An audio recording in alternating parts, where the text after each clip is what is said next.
Vamos à palavra do Senhor? Vamos orar para irmos para a palavra do Senhor? Feche os seus olhos agora, curve a sua cabeça diante de Deus e peça agora: Deus, fala comigo, fala com a minha família, fala com a nossa igreja, usa o pastor, usa o teu servo. Comece a orar agora, para que realmente mais uma vez a palavra do Senhor seja compartilhada, ministrada na unção do Espírito Santo sobre todos nós.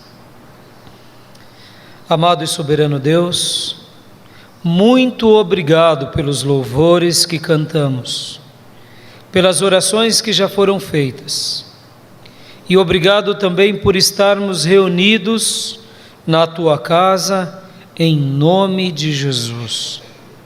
Te agradecemos, Senhor, te agradecemos e glorificamos o teu nome, exaltamos o teu nome e, ó Deus, te pedimos agora, fala conosco, fala aos nossos corações, fala a nossa vida, ensina-nos as tuas verdades, esquadrinha o nosso coração, para que possamos, ó Deus, viver uma vida cada dia melhor. Ó Senhor, ajuda-nos, ó Deus, a estarmos crescendo na tua presença, a estarmos melhorando na nossa vida espiritual contigo. Ó Deus, ajuda-nos na manutenção da nossa fé. Sim, Senhor, estamos aqui, Senhor, porque queremos, ó Deus, sempre estar fazendo uma revisão, uma manutenção, para que possamos nos aprimorar para te servir melhor, para te glorificar mais, para expandir o teu reino e assim glorificar e exaltar o teu nome santo e bendito. Em nome de Jesus, fala conosco e abençoa essa igreja para a honra, glória e louvor do teu nome. Em nome de Jesus oramos. Amém. Eu conversava com um adolescente e ele falava comigo algo do tipo: mas por que todas as vezes na igreja o pastor, no caso você, precisa encorajar os irmãos, precisa sempre estar dando uma palavra de ânimo, precisa estar sempre falando com cada irmão, como que se estivesse relembrando dos caminhos de Deus? Não sei se você já parou também para pensar nisso. Muitas vezes parece que um culto, uma mensagem pastoral ou a vida de uma igreja, ela não passa disso, de um reprise, que dominicalmente a gente vem aqui à igreja e fala alguma coisa ao povo de Deus, lança palavras ao coração dos irmãos, para que os irmãos não se esqueçam de Deus, não se esqueçam da fé, não se esqueçam dos valores eternos. E no meu diálogo com ele, eu, com bastante paciência, até porque esse tipo de pergunta é uma pergunta típica de um adolescente, eu falava para ele: sim, é verdade, tem irmãos que praticamente semanalmente você tem que avisar esses irmãos que há um inferno que está sendo aberto diante deles, um mundo que quer tragá-los, há uma batalha espiritual, há uma luta que quer tirá-los da igreja. É verdade. Num primeiro momento parece que a vida da igreja é muito simples, parece que o nosso discurso aqui é um discurso muito repetitivo, e de fato acaba sendo, porque parece que estamos correndo risco diariamente. Que tipo de risco? Riscos do diabo nos tirar da igreja. da carne prevalecer, o irmão ir para a orgia, para o boteco, para as baladas, como jovens diz, e ali praticar todo tipo de coisas pertinentes a uma vida sem Deus. Parece. Aí eu pergunto, haveria necessidade de ficarmos reprisando as coisas? Num primeiro momento, não. Por que não? Porque se pressupõe que as pessoas que estão dentro da igreja, elas são pessoas convictas. Ninguém veio aqui porque o pastor foi na casa do irmão e da irmã, pegou o irmão pela orelha, foi assim? E trouxe para a igreja. Alguém veio aqui? Deduzo que não. Eu sei que alguns pais muitas vezes põem uma certa pressão nos filhos. Normal, até certo ponto. Mas pressupomos que estamos aqui por quê? Por convicção. Mas aí eu faço uma nova pergunta. Então por que reprisar tanto? Por que reprisar tanto? Se estamos aqui convictos. É convicção ou é lavagem cerebral? E aqui é uma resposta que só cada um de nós pode dar. Aqueles que ainda não estão convictos na alma e no coração, possivelmente estão na semelhança de vir à igreja como se faz um adepto de qualquer religião por uma simples lavagem cerebral. É verdade. É verdade. Tem pessoas que estão dentro da igreja, vieram para a igreja, mas não têm convicção do que querem, convicção do que creem. Estão porque é um bom lugar para educar os filhos, é um lugar que ensina coisas decentes. Você não vê um irmão falando palavrão dentro da igreja, nem um irmão xingando o outro, e nem um dando de ombro com o outro e olhando feio e vem para a briga, pega. Você não vê, graças a Deus. Não vê o irmão olhando para o outro e falar, vou te dar uma cadeirada. Você não vê isso. Concordemos, a igreja é um bom lugar para se viver. É um bom lugar. É um bom lugar para se fazermos amigos. É um bom lugar para recebermos palavras positivas e inspiradoras. É um bom lugar para se sentirmos consolados. Sejamos honestos. É um bom lugar. Mas eu digo, irmão, se eu não vier à igreja, eu não estiver na igreja com aquela convicção da minha alma, de saber o que eu realmente quero, praticamente em todo culto o pastor ou o pregador vai ter que me lembrar dos perigos do inferno, das ciladas das trevas, da maldade que está aí fora, e de tantas coisas que estamos sujeitos.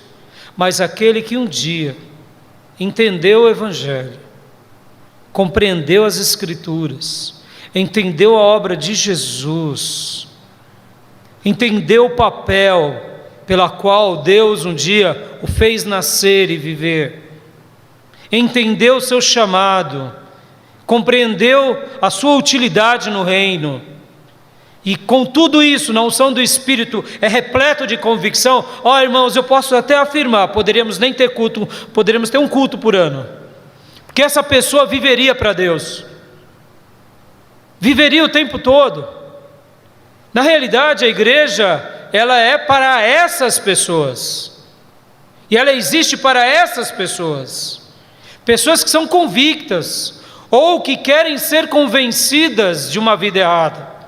E agora, com a clareza de serem um aluno numa escola que crescemos a cada ano, vão crescendo dia a dia. E aí entra o papel do pastor, não como aquele que alerta dos perigos das trevas, mas como aquele que diz, olha, eu tenho uma lição nova, para te adestrar melhor na sua batalha do dia a dia. Na realidade, a igreja e o papel da igreja e de tudo que a igreja faz, é, na realidade, o quê? Uma manutenção da fé, para que a nossa vida, a cada dia se apresente com mais significado no plano que Deus tem para nós, no projeto que Ele tem para nós. Então eu gostaria de, nessa introdução, te deixar aqui esse desafio. Um desafio de ser um aluno, uma aluna da escola de Jesus. Pense nisso. Pense nisso.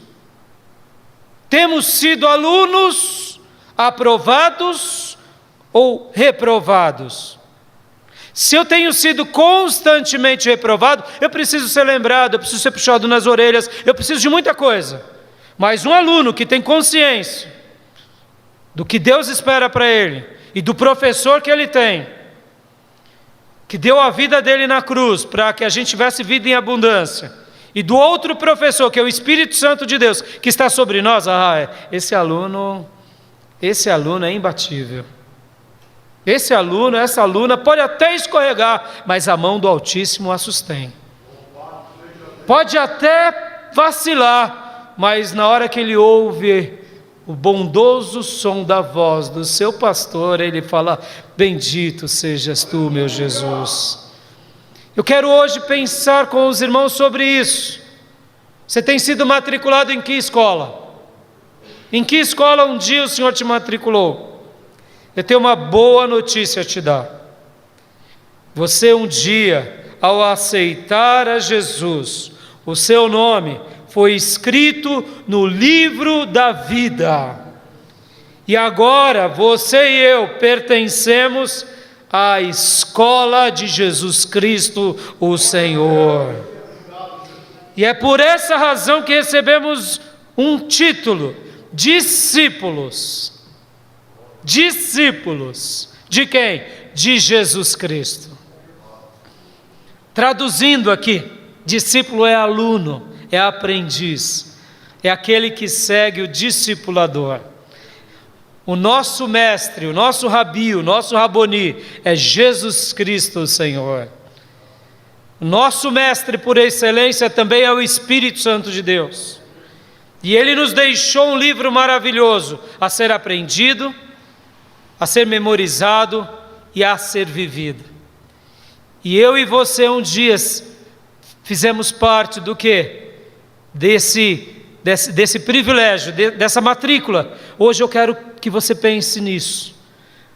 Que valor nós temos dado a essa matrícula do Deus bendito?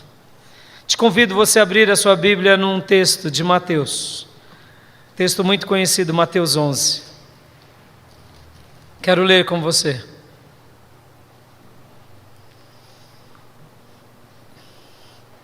Que valor você tem tido? Que notas você tem tirado?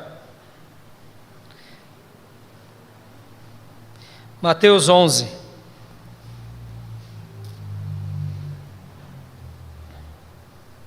25 ao 30.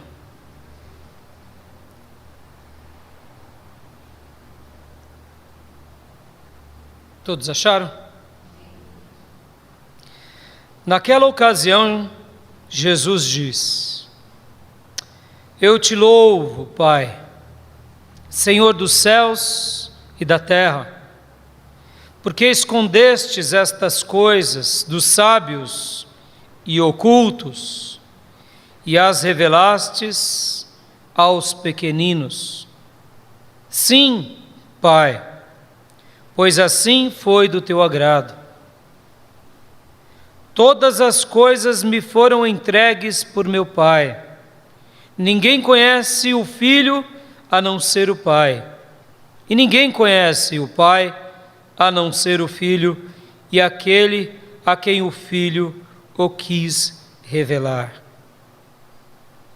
Venham a mim, todos os que estão cansados e sobrecarregados, e eu lhes darei descanso. Tomem sobre vocês o meu jugo e aprendam de mim, pois sou manso e humilde de coração, e vocês encontrarão descanso para as suas almas. Pois o meu jugo é suave e o meu fardo é leve. Aleluia. Jesus está dizendo aqui numa oração: Pai, eu te agradeço porque o Senhor revelou a tua vontade, a tua voz, a tua palavra a alguns. Você foi esse, amado, presenteado por Deus. Pense nisso nessa noite. Eu acabei de ler uma versão da Bíblia, enquanto geralmente eu escolho uma versão para ler. E quando eu acabei de ler aquela versão da Bíblia em Apocalipse, esses dias atrás, eu peguei o meu diário, com o coração repleto de alegria, por ter cumprido mais uma leitura bíblica, e fiz a seguinte pergunta: o que eu seria sem a Bíblia? O que eu seria sem a Bíblia? O que eu seria sem a clareza da revelação de Deus? O que eu seria? Eu sei que num primeiro momento nós temos aquela ideia, até um pouco, eu diria, religiosa, de achar que se nós não estivéssemos na igreja a gente estaria num boteco, num bar, na droga. Eu não acredito nisso, irmãos, com todo respeito. Eu acredito que algumas pessoas sim estariam, mas eu não acredito que são todos. Tem muitas pessoas que não servem a Deus e que não estão vivendo uma vida perdida, não é verdade? Mas a pergunta que eu fiz ao meu coração, à minha alma naquela manhã, foi: o que eu seria? O que eu seria? E eu fiquei me imaginando. Essa pergunta, ela foi tão oportuna ao meu coração, porque eu comecei a me imaginar sendo alguém que nunca tivesse tido o contato e a experiência com Jesus Cristo, Senhor.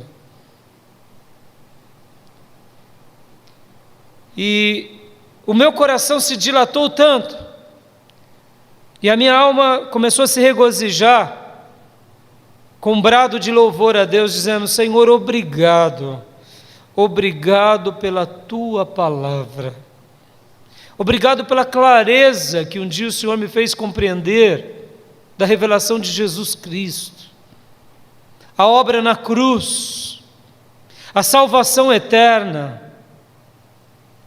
a vinda do Espírito Santo, a virtude do Altíssimo sobre nós, a clareza de que somos agora família de Deus, a clareza e a promessa de que os nossos pecados foram perdoados, e toda cédula de dívida contrária que nos acusava pelo acusador foi cravada na cruz.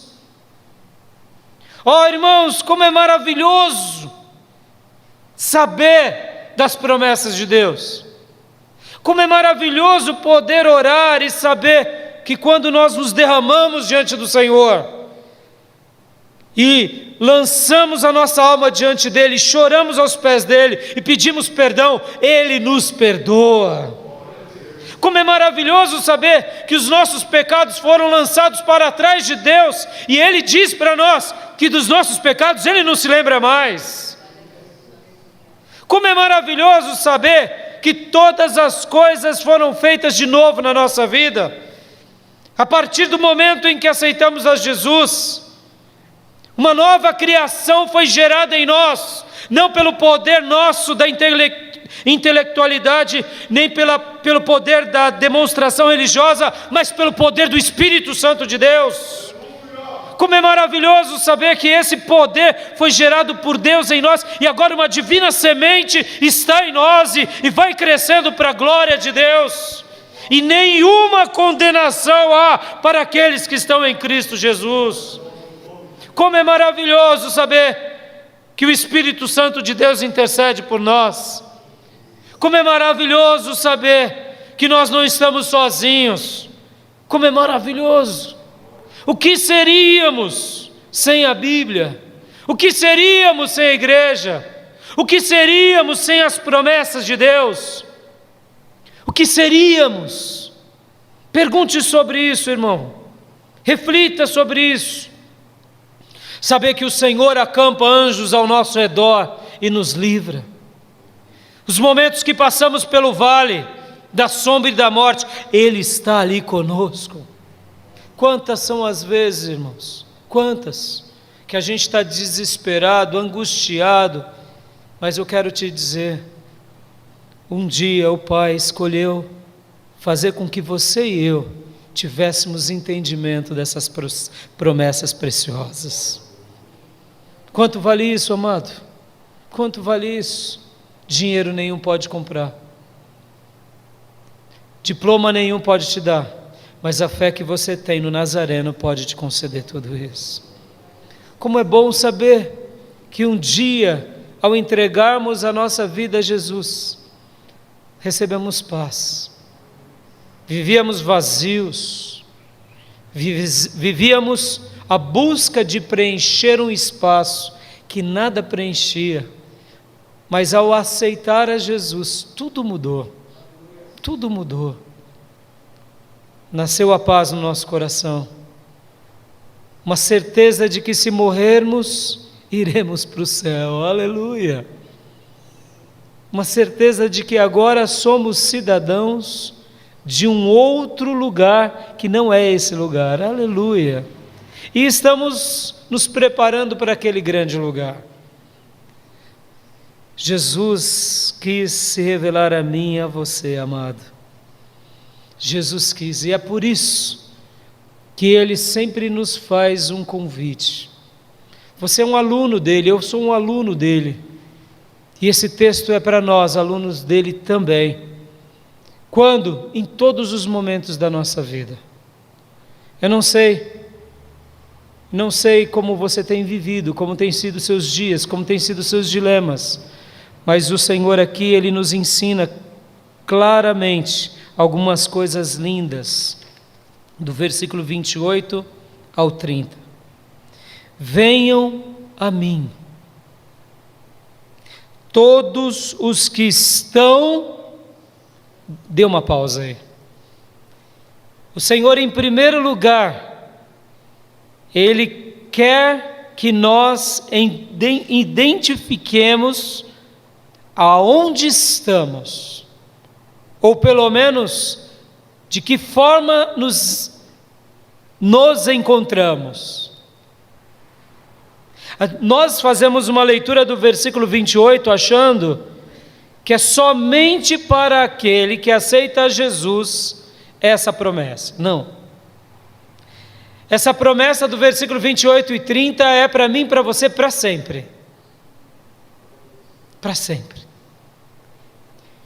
Ele um dia nos fez um convite para sermos alunos da sua escola, mas agora, como alunos matriculados da sua escola, Ele também tem atenção especial a nos dar, e Ele sempre vai nos dar. Basta sabermos aonde estamos e como estamos. Tem sofrido ultimamente, meu irmão? Tem passado os dias difíceis? As situações da vida têm muitas vezes tentado te tirar da presença de Deus? Aquilo que eu falei no início, eu sei que aqueles que ainda não entenderam de fato o Evangelho, eles não entendem e não compreendem direito a vida da igreja, é verdade, porque a vida da igreja só é entendida pelo Espírito, a palavra de Deus só é entendida pelo Espírito. Mas a você que um dia já aceitou a Jesus, que tem convicções profundas, não tem medo de ser um cristão, já passou o dilema de muitas vezes ver a sua fé ir se apagando, e se apagando, e se apagando, como uma vela que vai acabando a sua combustão e o paviozinho está quase ali apagando? Já passou por isso? Creio que sim, todos nós passamos por isso, porque a nossa alma é preciosa. O trabalho que fazemos para Deus é importantíssimo. A obra de Deus na nossa vida é algo especial. E há uma luta, sim, querendo nos impedir de prosseguir, de vencer, de dar bons testemunhos, de fazer a obra de Deus. E eu quero te dizer que para você que possa estar assim, essa palavra é de Deus a todos nós. Jesus está dizendo assim: como você está hoje? Você está bem? Está feliz? Está forte? Transbordante? Aleluia! Dê glória a Deus! Porque isso faz parte de um servo de Deus. Mas se por algum momento, por alguma fase, não sei qual, você se sente fraca ou fraco, ou tem tido pouco fôlego, olha o que o Senhor te diz: venham a mim todos os que estão cansados e sobrecarregados. Aleluias! Meu amado irmão, lembre-se disso. Jesus Cristo é a resposta para as nossas doenças. Jesus Cristo é a resposta para quando estamos necessitados. É Ele que nos preencherá, é Ele que nos visitará. A única coisa que precisamos em primeiro lugar é saber aonde estamos e como estamos. Se você está doente, cansado, sobrecarregado ou com um fardo imenso, vá a Jesus, vá a Jesus, vá a Jesus. Quantas são as vezes que a gente tenta ir ao próximo,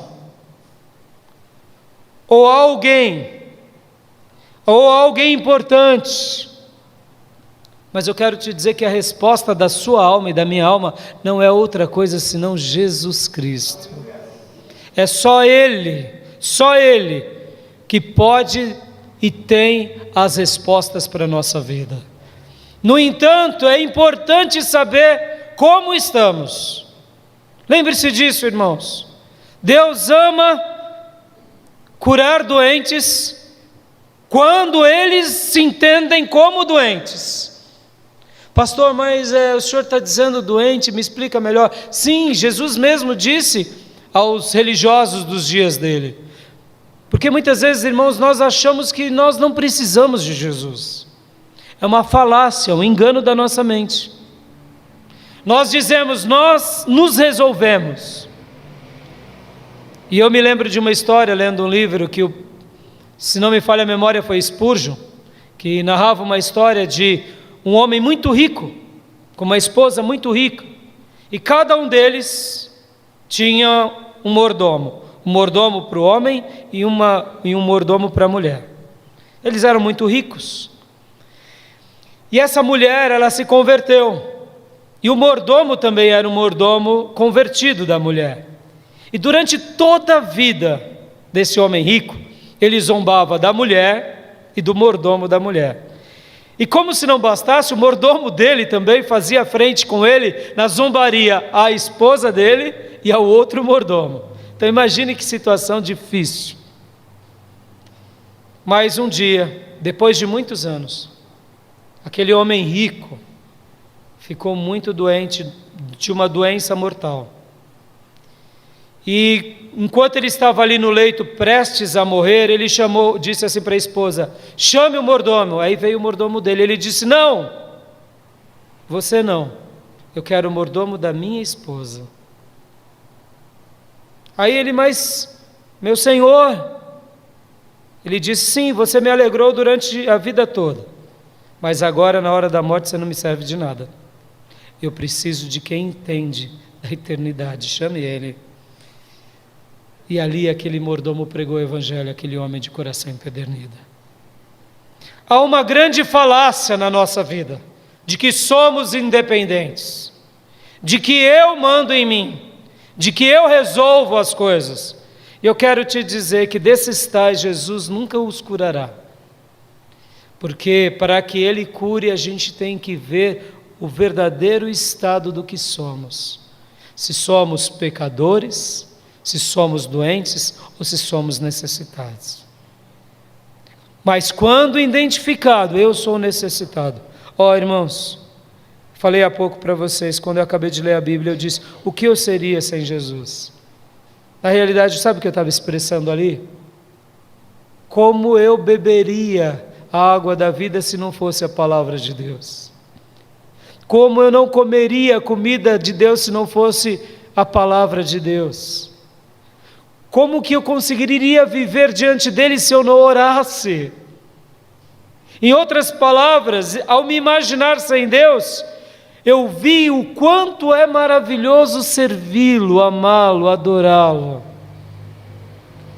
Mas por que isso? Porque dentro da minha alma há um desejo de dizer: Senhor, eu necessito de Ti. Eu necessito da Tua ajuda.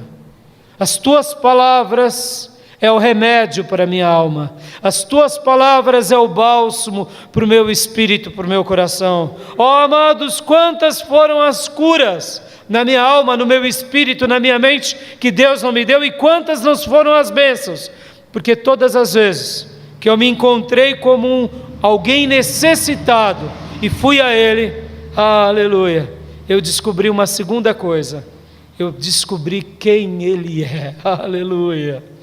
A primeira coisa é saber o que somos, e a segunda coisa é saber quem Ele é.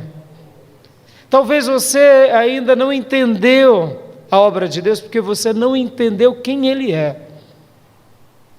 E esse é um problema da religião. A religião apresenta apenas mais um Deus. E como somos os religiosos, nos igualamos num primeiro momento com todas as demais religiões. Mas eu queria te dizer, Jesus não é uma religião. Ele está muito além de uma religião. Jesus é o próprio Deus que virou homem para morrer por mim e por você. A obra que Ele fez na cruz é uma obra de redenção eterna. Havia um abismo entre os homens e Deus.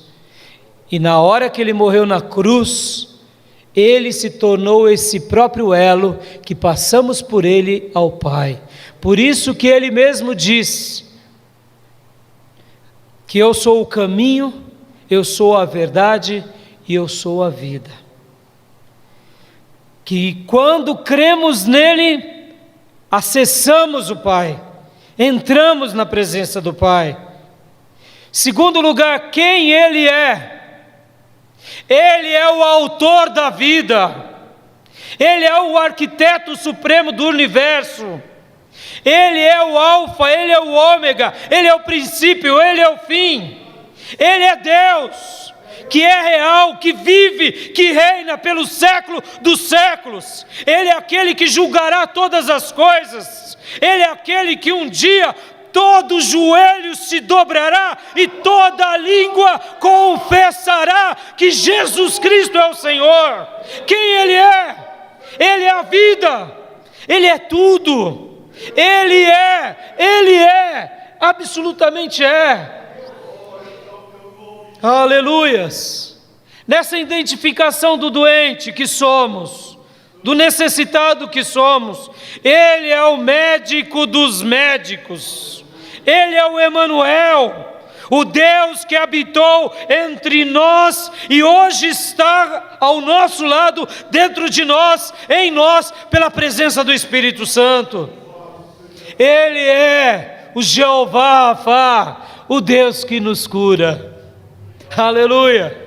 Mas Ele cura quem? Quem está doente. Agora, e quem não está doente? Ele não cura. Mas e quem está doente? Ele cura.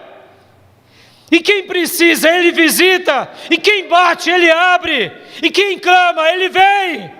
Ele é o Todo-Poderoso, amado. Oh, amado, Ele é o Todo-Poderoso. E o texto está dizendo, olha, venham, pode vir. Entre outras palavras, Ele está dizendo, pode vir. Do jeito que você tiver, pode vir.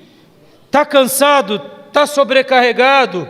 Está com jugo? Como que você está? A sua alma está atribulada? Tem tido demônios? Tem tido perturbações? Pode vir. Irmãos, isso daqui não tem a ver com igreja, não tem a ver com religião, tem a ver com Deus, aleluia. É óbvio que nossa igreja é uma igreja sólida, é uma igreja tradicional no sentido de doutrina, é uma igreja avivada, sim, mas as doutrinas são doutrinas históricas, é óbvio, mas isso tudo está muito além, muito além. Não é a igreja, não é o estatuto, não é a tradição, é o Deus encarnado. É Ele. E Ele está dizendo para nós a cada dia, a cada noite, a cada momento: venha, pode vir, porque eu soluciono o seu problema. É Ele, amado, lembre-se disso. Por isso que Ele promete para nós, para que a gente não fique angustiado, sobrecarregado, aflito, porque Ele tem promessa para todos nós. Em terceiro lugar, precisamos então entender qual é a sua promessa e qual é a sua recompensa. É alívio, é cura, é descanso e é a troca. Presta bastante atenção, hein? Guarda isso. Aqui Ele não está dizendo que Ele vai tirar o seu fardo. Ele está dizendo o seguinte, que fardo pesado Ele resolve o problema. E Ele troca por um fardo leve e suave. O pecado é um fardo pesado. O egoísmo, a soberba, tudo que não agrada a Deus é pesado. Escraviza. Mas quando nós vamos a Ele, sabemos o que somos, clamamos por Ele, com toda a humildade do nosso coração, e é por isso que Ele mesmo promete, dizendo que aos humildes Ele exalta, mas aos soberbos Ele abate. Olha que fantástico. Ele está dizendo em outras palavras: olha, se você vir e souber quem faz, você terá recompensa. Eu vou te curar, eu vou te dar descanso, eu vou transferir essa situação que você está vivendo, e como se não bastasse, eu vou te dar um fardo que ele é leve e um jugo que ele é suave. Glória a Deus. Em outras palavras, ele está dizendo: você vai carregar algo que é possível viver uma vida boa e uma vida feliz. Infelizmente, alguns acham que a vida cristã é simplesmente um lugar onde você vai para Jesus do jeito que você está e mantém a vida como está. Não, irmão, não é assim. Sabe aquela ideia, venha como está, mas agora mude a sua vida. É isso que precisa ser entendido. As pessoas, muitas vezes, elas vêm como está, e isso é uma mensagem bíblica. Aqui o texto está dizendo: venha como está. Venha, porque Deus, Ele ama o pecador, mas odeia o pecado. Então venha como está. Mas agora Ele diz: eu vou te dar roupas novas, vou te dar vestes novas, vou te dar uma linguagem nova, vou te dar uma unção nova, vou te dar a graça nova, vou te escrever o seu nome num novo livro, para fazer uma nova história. Então é um novo fardo, mas é leve e é suave, mas precisamos militar nesse fardo, precisamos zelar por esse fardo. E aqui é onde entra uma grande tensão do cristianismo moderno. Uma grande tensão. Qual é a tensão? Eu vou como eu estou e permaneço como eu estou.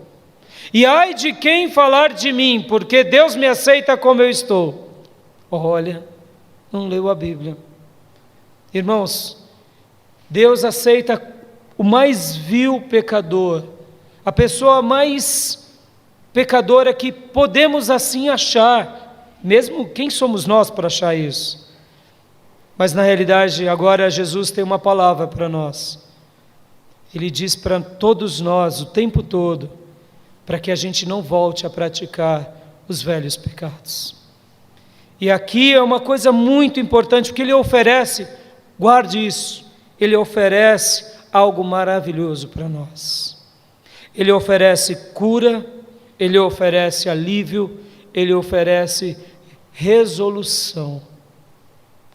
Confie nele, dê passos a ele, descanse nele, se aproprie dele, se rasgue a ele e deixe ele curar a tua vida.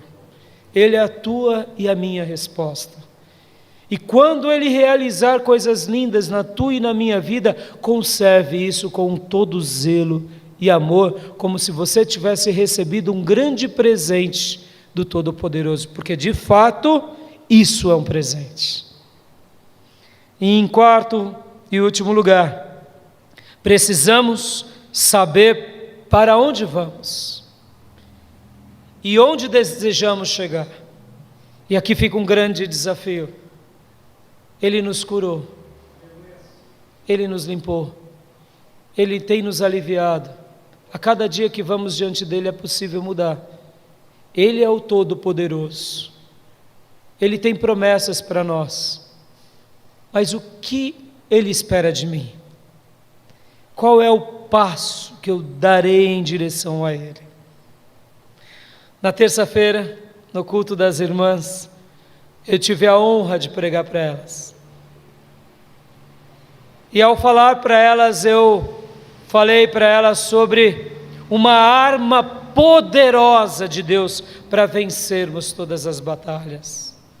Você, como aluno do mestre, quer tirar notas 10? Tá bom, você é humilde. 9 então? Amém? Quer ser aprovado? Todos nós queremos ser aprovados, não é assim, irmãos? Eu quero te dizer que o mestre bendito já te deu todas as armas para a nossa aprovação e para a nossa vitória. Todos os livros, todos os exercícios, todas as aulas, está tudo feito, está tudo feito. Há um poder sobrenatural de Deus, que é o nosso aliado. Há anjos, arcanjos, querubins, seres divinos no reino do Senhor, que são aliados nossos no projeto da nossa vitória. E como se não bastasse, Deus enviou o Espírito Santo sobre o seu povo, para que o Espírito Santo fosse o grande professor permanente da sua igreja. Como se não bastasse, Deus nos deu um quartel general chamado igreja. E no meio dessa comunhão, o Espírito Santo passeia e nos abençoa. Ou seja, temos armas e mais armas e mais armas para vencermos e para sermos alunos sempre excelentes. Temos a palavra de Deus, temos os dons do Espírito Santo, temos as armas da oração, temos armas. Para quê? Para vencermos. Enquanto eu falava com as irmãs, eu falava sobre essas armas. A fé é uma dessas armas. A palavra de Deus é uma outra arma. A oração é uma outra arma, o jejum é outra arma, a consagração é outra arma. Em resumo, a obediência é uma arma poderosa, mas há uma arma que interliga com todas elas, porque todas essas armas de Deus, uma interage com a outra. E há uma outra arma que Jesus deixou no Sermão do Monte, chamado a arma da prática. Da prática. Pastor, como assim? A arma da prática. Como assim, pastor? Vou explicar nesse quarto e último ponto. Para onde vamos? Aonde desejamos chegar? Nós só chegaremos com prática. Vou explicar. Ao terminar o Sermão do Monte, e para quem gosta de estudar, fica aqui uma dica. O Sermão do Monte é a síntese de toda a Bíblia Sagrada. Toda a Bíblia Sagrada. Quando estudamos o Sermão do Monte, se entendermos o Sermão do Monte, entendemos a Bíblia toda. Tamanha é a grandeza dele. E Jesus, concluindo o Sermão do Monte, disse assim: aquele que ouve e pratica a minha palavra será comparado a um homem que construiu a sua casa sobre a rocha. Caíram as chuvas, sopraram os ventos, vieram as assolações, e essa casa não caiu. Por quê? Porque ela estava firmada sobre a rocha. Ouve e pratica. Aleluia. Que arma é essa, pastor, que interage com as outras armas? A prática. Vinde a mim, todos vocês que estão cansados e sobrecarregados, porque eu vos aliviarei. Tomai sobre vós o meu jugo e aprendei de mim, porque eu sou manso e humilde de coração, e vocês encontrarão descanso para as vossas almas, porque o meu jugo, ele é suave e o meu fardo, ele é leve. Jesus, ele sempre terá uma resposta para nós, sempre terá uma cura para nós, sempre terá uma bênção para nós, sempre em cada momento da nossa vida. No entanto, a gente tem que continuar praticando o que, pastor? O pouco que a gente sabe. Pastor, então eu preciso ser matriculado no seminário? Não tenha medo, irmão, nem todo mundo vai fazer seminário, saiba disso. Nem todo mundo vai fazer seminário, uma pequena porção da igreja vai fazer seminário. É assim que funciona o seminário, sabia? É assim. Mas aqui Deus está dizendo para nós o seguinte: olha, quer ser um cristão vencedor, quer ver o doutor Jeová Rafá te curar sempre, pratica o pouco que você sabe, porque essa é uma arma poderosa para a nossa vida. Não se preocupe de saber muito, você vai aprender na vida, mas se preocupe de praticar o pouco que você sabe. Isso sim, pastor, eu não sei muito, tudo bem, o que você sabe? Amar, só pratica, irmão, em nome de Jesus. Orar, só pratica em nome de Jesus. Ler, só pratica em nome de Jesus. Só pouquinha coisa você sabe, não tem problema. Pratique esse pouquinho, que é uma arma poderosa de Deus na nossa vida, a vida toda. A prática, porque de contramão, olha o que Jesus diz no Sermão do Monte, ele diz assim: no entanto, se você ouve, aprende e não pratica, será comparado a uma casa construída sobre a areia. Sopraram os ventos, veio a chuva, e ela caiu, e grande foi a sua ruína. Em outras palavras, tirar nota 10 do seminário não resolve, ser o melhor aluno da igreja não resolve, a decorar, aprender não resolve, para Deus saber muito não resolve, o que resolve é fazer o que se sabe. E aqui entra um privilégio daqueles que foram agraciados pelo dom do entendimento e do conhecimento. Se você sabe um pouquinho mais do que os outros, então pratique um pouquinho mais, porque é bênção de Deus para a sua vida e para a minha. Aleluias. Em nome de Jesus, queridos, é por isso que lá em Apocalipse, capítulo 2 e 3, nós temos 7 menções do vencedor. Ao vencedor, e o texto bíblico diz: ouça o que o Espírito diz à igreja. Aquele que tem ouvido, ouça. Em outras palavras, precisamos ouvir e precisamos praticar. Essa é uma arma de cura. Porque tem muitas pessoas dentro da igreja que sofrem uma grande tensão, porque eles falam: vem, eu vou a Jesus. Aí Jesus espera: mas você está fazendo valer o pouquinho que você sabe? Não. Aí Jesus fala: mas eu já te curei, eu já te limpei, eu já mandei os demônios embora da tua vida, eu já te limpei tudo, está tão limpinho, tão arrumadinho, tão cheirosinho, mas você não faz nada que eu quero. E toda vez você arruma uma desculpa mental, uma desculpa para o outro, ou transfere. Nota, irmãos, o Emanuel, Jesus Cristo, aquele que está entre nós, quer que sigamos os seus passos, amém? Vinde a mim, todos que estão cansados, sobrecarregados, vá a Jesus toda vez. Ele é a nossa resposta, Ele é o nosso tudo. Ele é, e Ele tem bênçãos a nos dar. Precisamos saber onde estamos e como estamos e se somos necessitados, porque quando descobrimos quem Ele é, aleluia, a gente começa a desfrutar do que Ele oferece. Ele nos oferece hoje porque Ele quer nos usar para irmos muito mais além. A sua vida e a minha vida é uma grande bênção de Deus nessa terra. Que Deus possa nos usar, que Deus possa marcar muitas vidas, e que o nome dEle seja glorificado onde a gente for. Amém? Quero orar com os irmãos. Amado Deus e Pai, obrigado por essa noite. Obrigado porque Tu és a nossa resposta, Tu és a nossa cura. E Tu és a resposta para toda a humanidade. Tu és a resposta para todas as pessoas.